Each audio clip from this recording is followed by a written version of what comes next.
I love spinning tackle.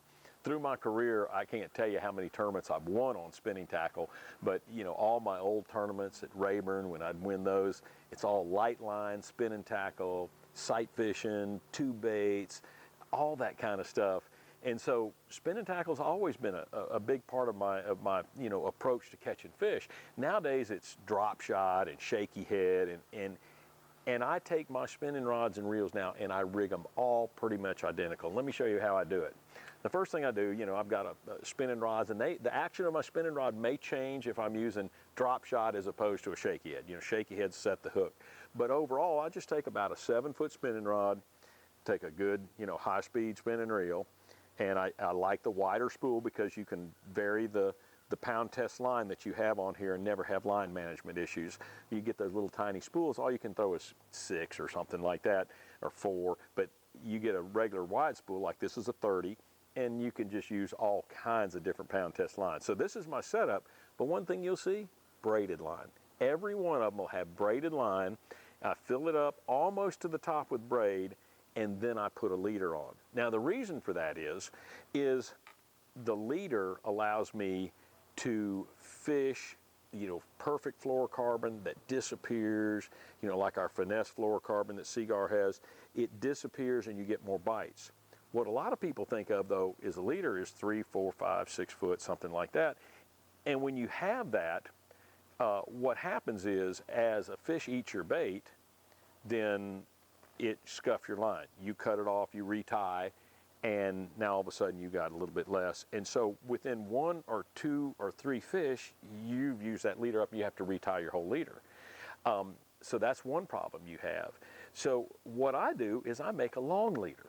So when I put it on, I'll actually tie it on, and the knot I use is one that's developed by a great snook fisherman down in South Florida, and I'll describe it to you. I use a uni knot, which is your fluorocarbon leader around your braid. So your braid goes this way, your fluorocarbon leader's this way, the end of it. Draw a circle, so here's your braid and your fluorocarbon together. Wrap inside that circle 4 times. That's a uni knot. Don't cinch it down, just kind of gently snug it.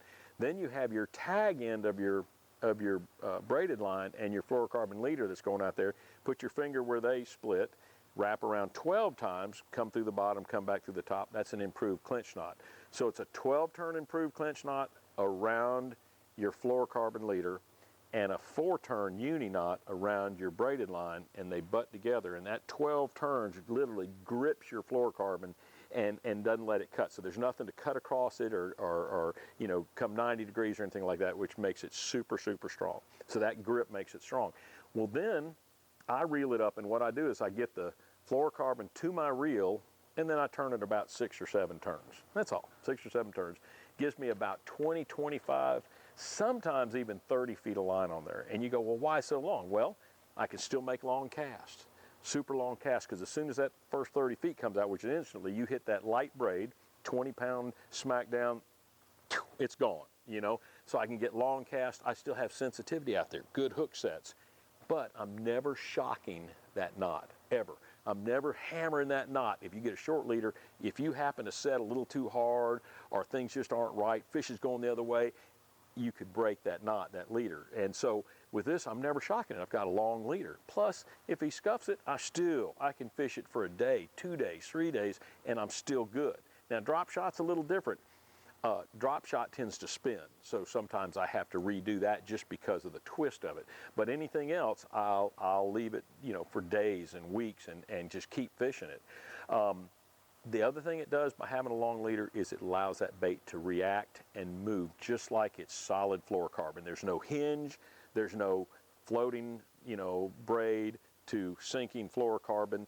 There's no disconnect. It's just perfect, and it's all line laying out there. So I think you get more bites, you get better reaction on your baits, you get great hook sets, and it lasts a long time. That's why I use a long leader, and I do that on every single spinning reel I got. So give it a try. I think you're gonna like that.